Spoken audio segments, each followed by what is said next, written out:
बिस्मिल्लाहिर्रहमानिर्रहीम।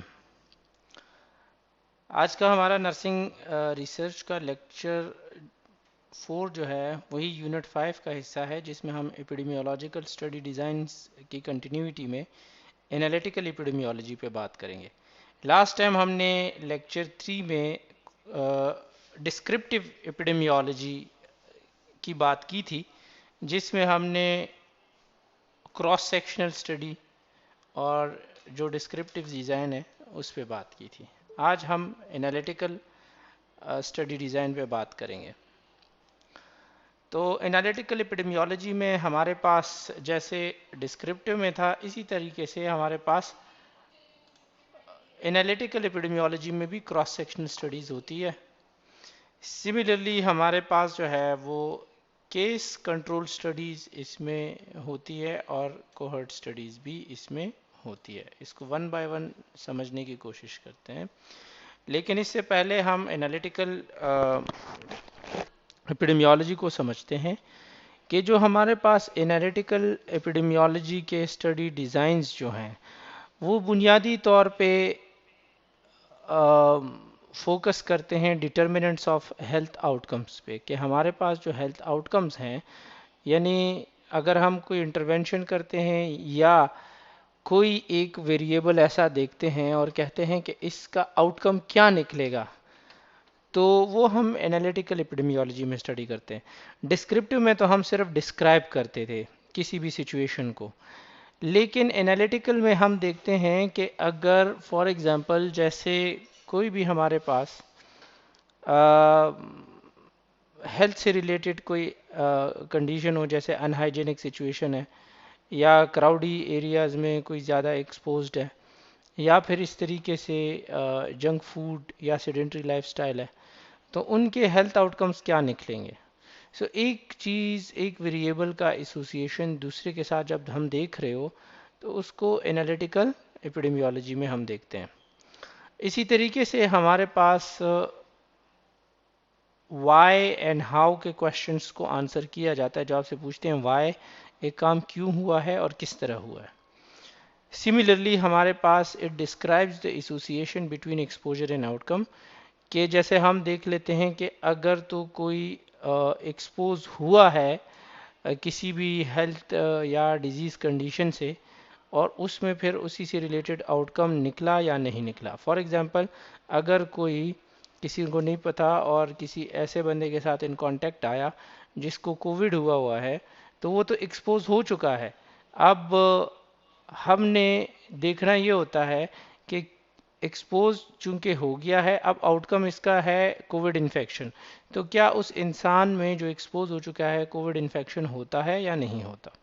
तो इस तरह के जो क्वेश्चन होते हैं ये एनालिटिकल एपिडेमियोलॉजी हमें बताती है। इसी तरीके से इसमें हम जो है कॉजेज ऑफ डिजीज़ को आइडेंटिफाई करते हैं और उसके लिए मुख्तलिफ जो हेल्थ इंटरवेंशन है उसको अप्लाई करते हैं या इवेलुएट करते हैं। इसमें हमारे पास लास्ट स्लाइड में जैसे हमने कहा था कि इसमें हम केस कंट्रोल स्टडीज करते हैं। So a case control study is a design in which individual with an event or condition of interest, जिसको हम केसेस कहते हैं, are identified and then compared with regard to one or more exposure to individual without the event or condition of interest, जिसको हम control कहते हैं। Case control को अगर हम एक्सप्लेन करें तो इसका सिंपल मतलब यह है कि हमारे पास एक ऐसी सिचुएशन जिसमें कुछ ख़ास लोग जो है वो एक्सपोज हुए होते हैं ख़ास सिचुएशन से, या उस सिचुएशन में वो होते हैं, जिनको हम केसेस कहते हैं। उन लोगों को, उनको हम कंपेयर करते हैं स्टैंडर्ड केसेस के साथ, जिनको हम कंट्रोल कहते हैं, और वो उस नई सिचुएशन से एक्सपोज नहीं हुए होते। फॉर एग्जांपल मैं आपको इसका एक एग्जांपल दूं कि वो लोग जो कि हमारे पास कार्डिक पेशेंट होते हैं और उनको कोरोना भी डायग्नोज हो जाए, कोविड भी डायग्नोज हो जाए, तो देखें वो एक ख़ास कंडीशन में आ गए हैं कि मतलब वो कार्डिक पेशेंट भी है और उनको कोविड भी हो गया है, तो ये हमारे पास केसेस हैं। उनके प्रोग्नोसिस को, उनकी सिचुएशन को, उनके सिम्टम्स को, उनकी ट्रीटमेंट को जब हम कंपेयर करें ऐसे कार्डिक पेशेंट्स से जिनको कभी कोविड नहीं हुआ हो, तो वो हमारे पास कंट्रोल जो कहलाते हैं उनके साथ कंपेयर करते हैं। तो इस तरह के स्टडी डिज़ाइन को हम केस कंट्रोल कहते हैं। इसमें हमारे पास multiple exposure in relation to a disease जो है वो एग्जामिन की जाती है, और इसमें हम हिस्टोरिकल डेटा यानी प्रीवियस डेटा भी हम लेते हैं, और डिटर्मिनेंट्स जो होते हैं यानी रिस्क फैक्टर्स जो होते हैं जिनकी वजह से कोई बीमारी होती है उसकी मेजरमेंट भी होती है retrospectively among cases and control. Retrospectively और प्रोस्पेक्टिवली को समझें। रेट्रोस्पेक्टिवली मतलब ये है कि आज मैंने कोविड का डेटा समझे उठा लिया और मैं पिछले माजी में जाके, पास्ट में जाके देखूं कि मार्च 2020 में जब पाकिस्तान में कोविड शुरू हुआ अभी तक हमारे पास कितने कार्डिक पेशेंट्स जो है वो कोविड से मुतासिर हुए थे। तो ये आज का डेटा लेके प्रीवियस सिचुएशन में जाके, पास्ट में जाके जब मैं वो वाला डेटा लेता हूँ तो उसको जो है हम रेट्रोस्पेक्टिव डेटा कहते हैं। प्रोस्पेक्टिव डेटा जो होता है वो हमारे पास मतलब आज में शुरू हुआ, आज मेरे पास वो पेशेंट जो कार्डिक के पेशेंट भी थे जिनको कोविड भी डायग्नोज हुआ था, पूरे पाकिस्तान से मैं उनको सेलेक्ट करूं ताकि मैं उनको स्टडी कर सकूं, और आने वाले दिनों में यानी फ्यूचर में हमारे पास इस तरह के अगर जो पेशेंट आते हैं उनका डेटा भी मैं लूं तो ये प्रोस्पेक्टिव डेटा कहलाता है। सो जो केस कंट्रोल हमारे पास एपिडेमियोलॉजिकल स्टडी डिज़ाइन होती है ये रिट्रोस्पेक्टिवली हमारे पास जो नए केसेस होते हैं और उससे पहले जो हमारे पास उन केसेस में कोई नहीं होता वो स्पेसिफिक केस, तो उनका जो डेटा हम वो जब चूज़ करते हैं तो उनसे हम अगर डिटर्मिनेंट्स मालूम करते हैं कि क्या क्या वजूहात थी, क्या चीज़ें थी, तो हमारे पास जो है वो रेट्रोस्पेक्टिव डेटा कहलाता है।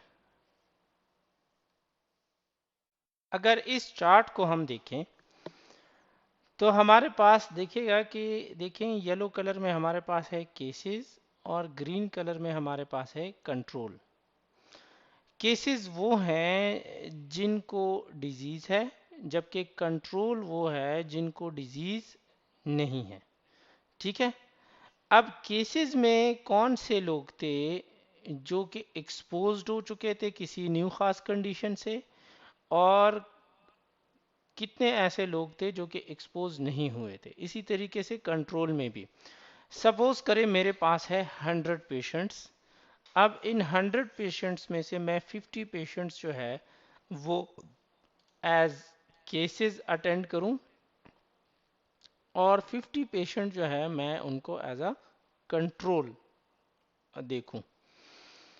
अब इसमें हमारे पास ऐसे 50 पेशेंट्स जिनको मैं as a new cases consider करता हूं, क्या वो कोविड से एक्सपोज हुए थे और कितने ऐसे थे कि वो एक्सपोज नहीं हुए थे। इसी तरीके से कंट्रोल में भी कितने ऐसे थे जो कि एक्सपोज हुए थे और कितने ऐसे थे जो कि एक्सपोज नहीं हुए थे। तो फिर हम जो है इनको जब कंपेयर करते हैं इस केसेस को कंट्रोल के साथ, तो हमारे पास जो है ये केस कंट्रोल स्टडी कहलाती है। यहाँ पे स्लाइड से आपको एक एग्जांपल देता चलूँ कि if we want to know whether smoking was associated with lung cancer, we could compare people with lung cancer and control without lung cancer. ठीक है, to see if they differ in their smoking habit। मतलब अगर हम देखना चाहते हैं कि क्या स्मोकिंग जो है वो लंग कैंसर का ज़रिया बनता है, वजह है या नहीं है। सो हमने उन लोगों को एज अ केसेस लेना है जिनको लंग कैंसर है, और फिर जो है उन लोगों को एज अ कंट्रोल लेना है जिनको लंग कैंसर नहीं है। अब ये केसेस जो है वो हमारे पास लंग कैंसर वाले हैं, कंट्रोल चूंकि स्टैंडर्ड है वो हमारे पास विदाउट लंग कैंसर वाला है। अब एक्सपोजर की बात करते हैं। जिनको लंग कैंसर था उनमें कितने लोग जो है वो स्मोकिंग करते थे, और जिनको लंग कैंसर था उनमें कितने ऐसे लोग थे जो स्मोकिंग नहीं करते थे। मतलब दोनों देखने हैं, लंग कैंसर वाले में वो लोग जो स्मोकिंग करते भी थे और जो नहीं करते थे। इसी तरीके से विदाउट लंग कैंसर वाले जो पेशेंट थे उनमें भी हम देखते हैं कि कितने स्मोकिंग करते हैं और कितने स्मोकिंग नहीं करते। तो उनकी स्मोकिंग हैबिट्स को बेस बना के फिर हम देखें कि कितने लोगों को जो जिनको ऑलरेडी लंग कैंसर है वो प्रीवियसली उनका डेटा लें कि कितने स्मोकिंग करते थे जिनको लंग कैंसर हुआ और कितने नहीं करते थे। इसी तरीके से करंटली वो लोग जो कि स्मोकिंग करते हैं कितनों को लंग कैंसर होता है, और जो स्मोकिंग नहीं करते हैं उनमें से कितनों को लंग कैंसर होता है। तो मतलब यह है कि हम रेट्रोस्पेक्टिवली भी देख सकते हैं और प्रोस्पेक्टिवली भी देख सकते हैं। केस कंट्रोल स्टडीज़ की स्ट्रेंथ यह है कि ये चीप है, मतलब सस्ती है, इजी है और आसानी से हो जाती है। इसी तरीके से हम multiple exposure at the same time examine कर सकते हैं, मतलब मल्टीपल चीज़ों का एक्सपोजर। सिमिलरली इसमें हम रेयर डिजीज़ेज़ और वो डिजीज़ेज़ जो कि लॉन्ग टर्म पे होती है, लंबे अरसे के लिए होती है, उनको हम स्टडी कर सकते हैं। वक्त के साथ उसकी डिटर्मिनेंट्स या उसके जो सिम्टम्स हैं या उसके आउटकम है उसको देख सकते हैं। और इस स्टडी में हमारे पास हाइपोथेसिस जनरेशन में हेल्प मिलती है क्योंकि ये हमें डिटर्मिनेंट्स मालूम करके देती है।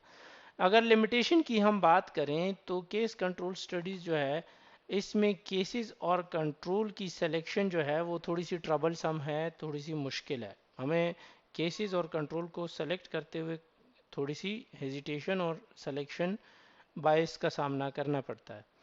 इसी तरीके से ये नीचे भी लिखा है कि सब्जेक्ट टू बायस, जिसमें हम सिलेक्शन बायस, रिकॉल बायस या मिस क्लासिफिकेशन कर सकते हैं कि हमने ये गलती हमसे कहीं ना हो जाए कि केसेस किसको बनाएं और कंट्रोल किसको बनाएं और फिर उसको क्लासिफाई कैसे करें।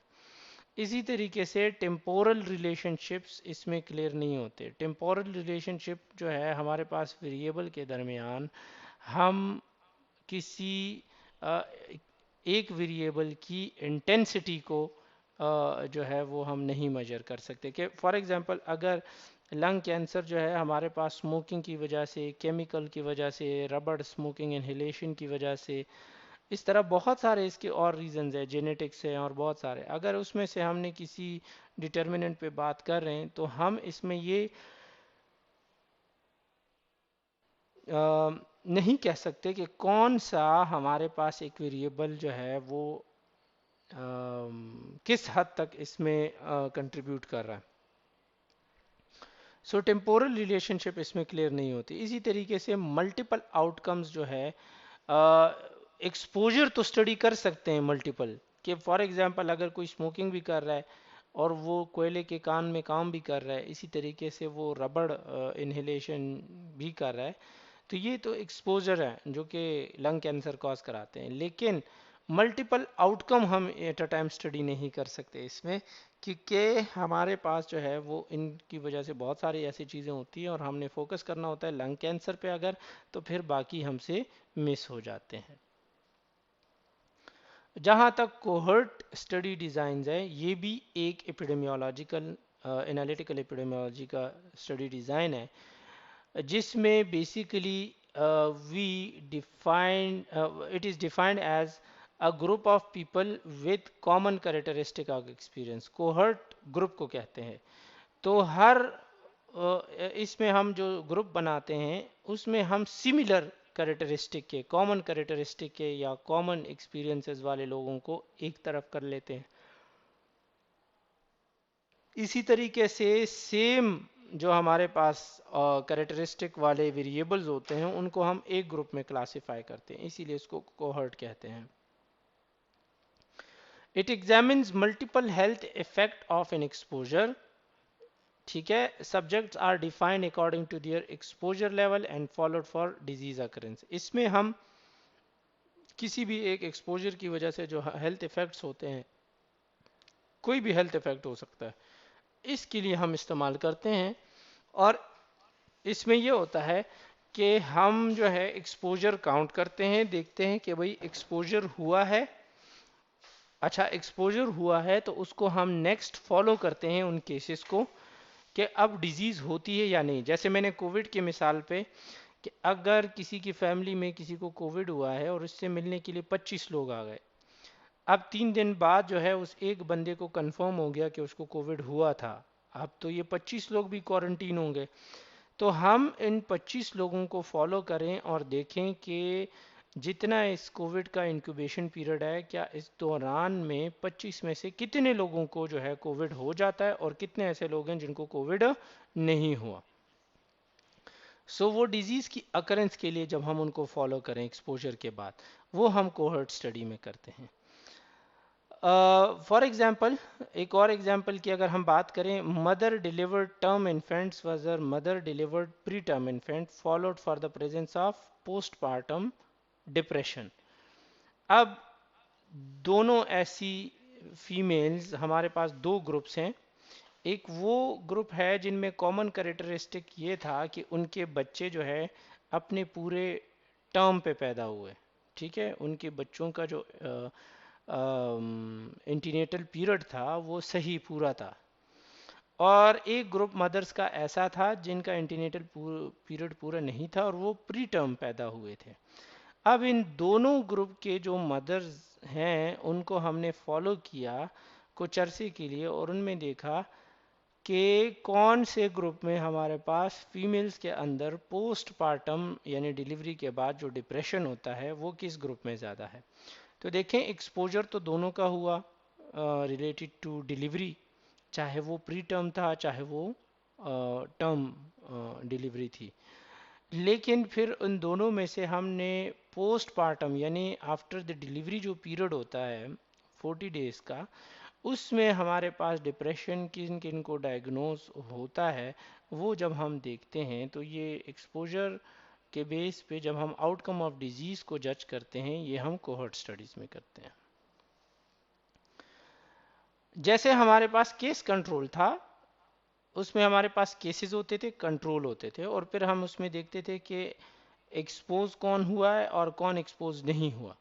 लेकिन इसमें जो कोहर्ट स्टडीज डिज़ाइन में, इसमें हम जो है बुनियादी तौर पे एक्सपोज्ड और नॉन एक्सपोज्ड की बात करते हैं और फिर में देखते हैं कि वो जो एक्सपोज हुए थे उनको फॉलो अप करके देखते हैं उनमें से कितनों को डिजीज़ हुआ और वो जो एक्सपोज नहीं हुए थे उनमें से कितनों को डिजीज़ हुआ। सिमिलरली वो लोग जो एक्सपोज नहीं थे उनमें से कितनों को डिजीज़ हुआ और वो लोग जो एक्सपोज नहीं थे उनमें से कितने को डिजीज़ नहीं हुआ।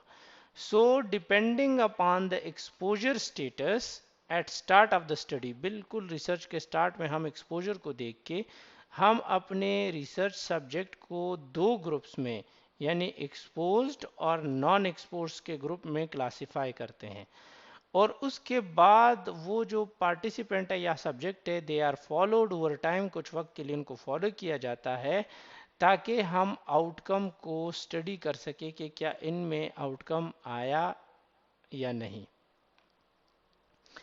इस तरह के स्टडी डिज़ाइन की एडवांटेज ये है कि इसकी जनरलाइजेबिलिटी बहुत होती है, मतलब हम आसानी से बाकी लोगों पे इसके रिजल्ट्स अप्लाई कर सकते हैं, ठीक है। क्योंकि इससे हमें ओवर टाइम पूरा एक पैटर्न फॉलो करते हुए हमें सब पता चलता है। एक तो ये एडवांटेज है। दूसरा ये है कि ये हाइपोथेसिस जनरेट करने में हेल्प करता है। तीसरा यह है कि हमारे पास जनरल पॉपुलेशन में अगर न्यू इंसिडेंट्स होते हैं, नए केसेस सामने आते हैं, सो वो भी उसका भी जो है हमारे पास रिकॉर्ड और डिस्क्रिप्शन जो है उन इंसिडेंट्स की वो इस्टेब्लिश करती है। इसी तरीके से जो हमारे पास केस कंट्रोल में टेम्पोरल रिलेशनशिप हम नहीं कर सकते थे क्योंकि हमारे पास वो ज़्यादातर रेट्रोस्पेक्टिव होता है। तो कोहर्ट स्टडीज़ हमारे पास टेम्पोरल रिलेशनशिप जो है उससे हम मालूम कर सकते हैं, वी कैन इन्फर दैट, क्योंकि इसमें ये हमारे पास रेट्रोस्पेक्टिव नहीं बल्कि प्रोस्पेक्टिव स्टडी डिज़ाइन है। और तीसरी बात कि मल्टीपल आउटकम, उसमें हम मल्टीपल एक्सपोजर, केस कंट्रोल में हम मल्टीपल एक्सपोजर स्टडी कर सकते थे, लेकिन कोहर्ट स्टडीज़ में हम मल्टीपल आउटकम स्टडी कर सकते हैं। फॉर एग्जांपल स्मोकिंग है तो स्मोकिंग एक एक्सपोजर है, अब इसकी वजह से लंग कैंसर हो सकता है, सीओपीडी की बीमारी हो सकती है, और इसी तरीके से लैरिंक्स कैंसर भी हो सकता है। तो एक्सपोजर तो एक है लेकिन आउटकम हमारे पास ज़्यादा है। जबकि अगर हम डिसएडवांटेज की बात करें तो वो ये है कि ये थोड़ा सा टाइम कंज्यूमिंग है, और उसकी वजह ये है कि हमारे पास ये एक्सपोजर के बाद से लेकर जब तक आउटकम ना निकले तब तक हम जो है इसको फॉलो करते हैं केसेस को। ठीक है, इसी तरीके से ये थोड़ा सा कॉस्टली होता है, वो चीप होता है। और इसमें ये है कि वक्त के साथ जो है वो बुनियादी तौर पे कुछ पार्टिसिपेंट जो है वो इन बिटवीन हमें छोड़ देते हैं, और फिर जो है क्या हो जाता है कि हम उसको पूरा नहीं कर पाते, मतलब उन लोगों से हमारी मुलाकात जिनको हमने फॉलो करना होता है वो नहीं हो पाती। सो इन अदर वर्ड, जैसे आप में से किसी ने भी सवाल पूछा कि अगर तो हम इसको ये देखें कि ये एक दूसरे के अगेंस्ट है, तो हाँ इस सेंस में अगेंस्ट है कि ये एक जो है ना वो कोहर्ट स्टडीज वो एक्सपोजर से आउटकम की तरफ देखती है, यानी मतलब आज जो है वो एक्सपोजर हुआ और ये over the period of time follow करते हुए आउटकम को जज करती है कि आउटकम आता है या नहीं आता। और जो दूसरी टाइप ऑफ स्टडी है यानी केस कंट्रोल स्टडी जो है, तो ये आउटकम हमारे पास आ जाता है और इसी आउटकम को लेके ये प्रीवियसली पास्ट में देखती है, माजी में देखती है कि क्या एक्सपोजर हुआ था या नहीं हुआ था। ठीक है, अब इसकी मिसाल ऐसे लें कि हम जो है वो 50 पेशेंट को सेलेक्ट कर ले जो स्मोकिंग करते हैं, हेवी स्मोकर है, और उनको हम ओवर द लाइफ स्पैन जो है वो फॉलो करें, देखें कि इनमें से कितने लोगों को लंग कैंसर होता है। तो ये कोहर्ट स्टडी है।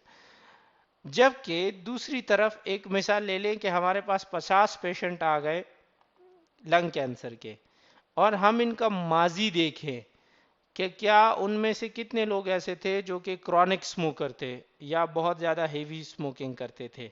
तो ये मेन डिफरेंस है इनमें।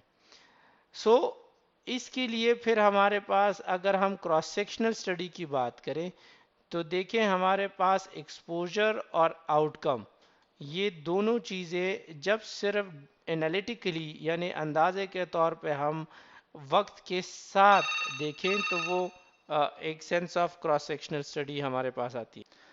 सो अब आते हैं इंटरवेंशनल स्टडीज़ पे बात कर लेते हैं, जो एक्सपेरिमेंटल स्टडीज़ होती है, जो लास्ट भी हमने अपने लेक्चर में बात की थी, लेक्चर नंबर 2 में, कि एक्सपेरिमेंटल और क्वाज़ी एक्सपेरिमेंटल रिसर्च डिज़ाइन होते हैं। तो देखें हमने बात की थी ट्रू एक्सपेरिमेंटल की, जो कि यहाँ पे भी है एक्सपेरिमेंटल डिज़ाइन। ये स्ट्रॉन्ग इसलिए होता है क्योंकि इसमें हमारे पास तीनों चीज़ें होती है, रेंडमाइजेशन हो गया, कंट्रोल हो गया, और इसी तरीके से हमारे पास जो प्रोटोकॉल हैं मैनिपुलेशन के किसी भी इंडिपेंडेंट वेरिएबल में वो ज़्यादा होता है।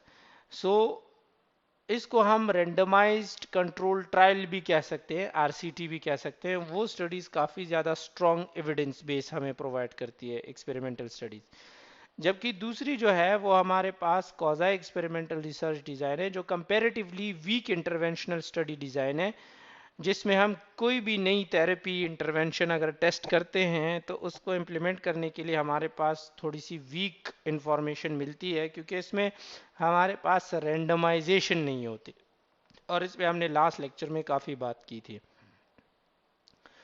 अगर हम एक्सपेरिमेंटल स्टडीज़ की टाइप्स की बात करें तो एक हमारे पास है लेबॉर्ट्री ट्रायल्स जो हम लेबॉर्ट्रीज में कंडक्ट करते हैं। फॉर एग्जांपल ये laboratory based randomise control trials होती हैं कि जिसमें अगर हम एक मिसाल ले लें कि effect of anti cancer drug in mice, अगर हम चूहे में एंटी कैंसर ड्रग्स के असरात को स्टडी करें तो वो हमारे पास लेबॉर्ट्री में हम स्ट्रिक्ट कंट्रोल और रेंडमाइजेशन और मैनिपुलेशन के बेस पे करते हैं, तो इसीलिए उसको हम लेबॉर्ट्री ट्रायल्स का नाम देते हैं। क्लिनिकल ट्रायल्स जो है वो बाकायदा हम क्लिनिकल सेटिंग्स में करते हैं कि फॉर एग्जांपल यही मिसाल ले लें और हम कहें कि effect of anti cancer drugs in human, तो इंसानों में अगर हम कोई एंटी कैंसर ड्रग्स की थेरेपी टेस्ट करना चाहें तो वो क्लिनिकल ट्रायल्स कहलाता है, रेंडमाइज कंट्रोल क्लिनिकल ट्रायल्स। ठीक है,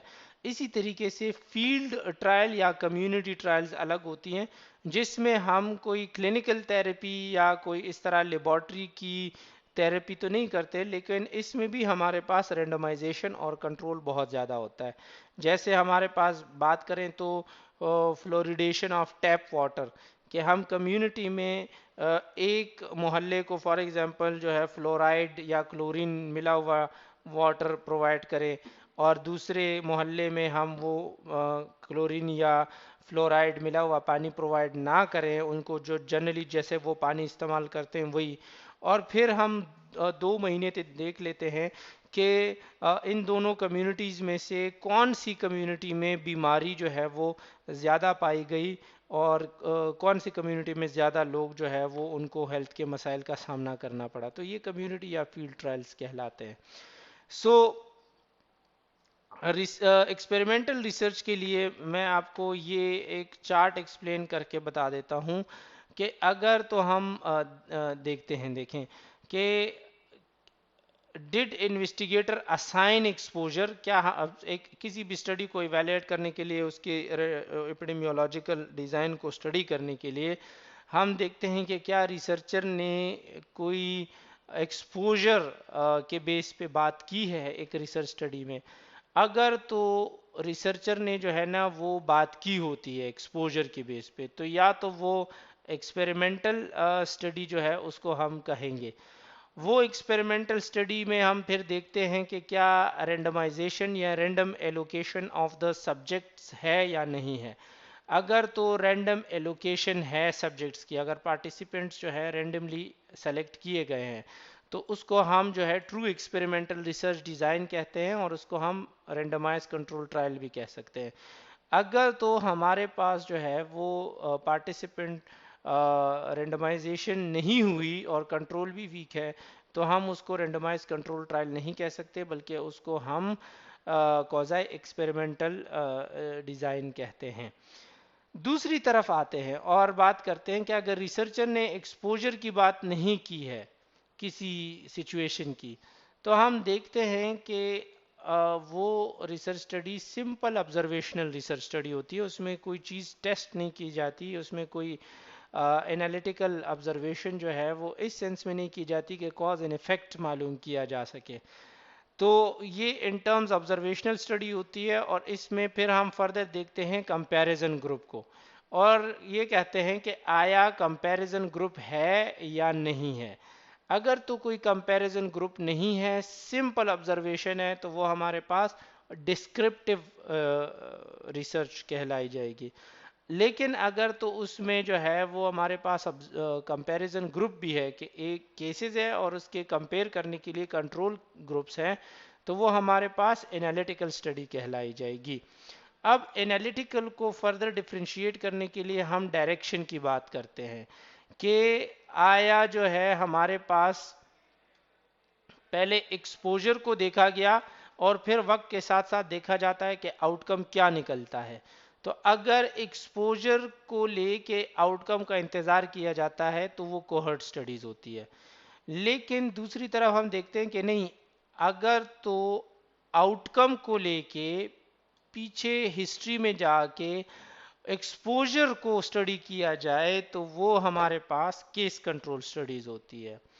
इसी तरीके से हमारे पास अगर एक्सपोजर और आउटकम को at the same time study किया जाए और मालूम किया जाए कि एक चीज़ के होने की वजह से दूसरी चीज़ हो रही है, तो वो हमारे पास एनालिटिकल क्रॉस सेक्शनल स्टडी कहलाई जाती है। हमारे पास एपिडेमियोलॉजिकल डिज़ाइन की हायरार्की जो है ना, वो हम पढ़ते हैं। हायरार्की इसलिए पढ़ते हैं कि इससे दो चीज़ें होती है।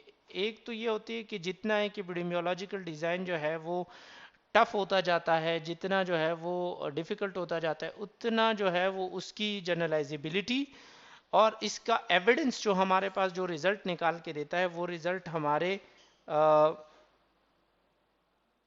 जो लाइफस्टाइल की चीज़ें हैं, जो हमारा या इस तरह हमारी प्रैक्टिसेस हैं, उस पे इम्प्लीमेंट होने में हमारी बहुत हेल्प करता है। देखिए, हमारे पास जैसे मैंने लास्ट टाइम बताया था, केस रिपोर्ट जो है, ये हमारे पास एक सिंपल केस होता है जो कि रिपोर्ट होता है, और इसका एविडेंस जो है हमारे पास बहुत वीक होता है। इसके बाद फिर हमारे पास एक केस रिपीटेडली अगर रिपोर्ट हो जाए तो वो उसको केस सीरीज कहते हैं। फिर अगर वो ओवर द टाइम जो है हमारे पास वो थोड़ा सा एक्सटेंड हो जाए और कुछ पॉपुलेशन को इफ़ेक्ट करे, तो वो हमारे पास इकोलॉजिकल स्टडीज़ में आ जाता है।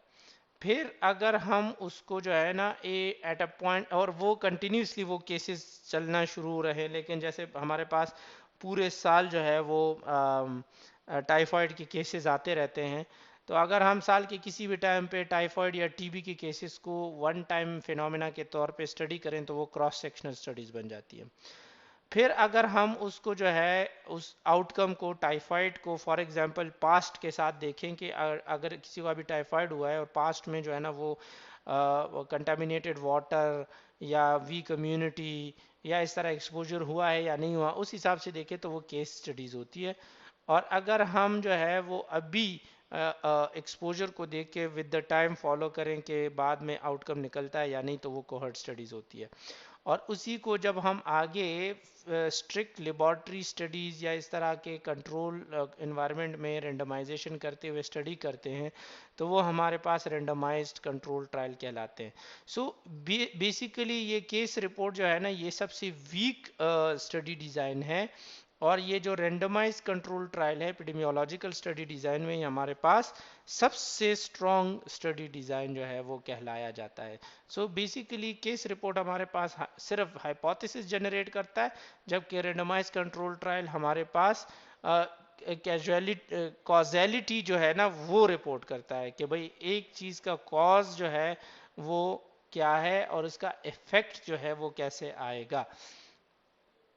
हम स्टडी डिज़ाइन कैसे सेलेक्ट करते हैं?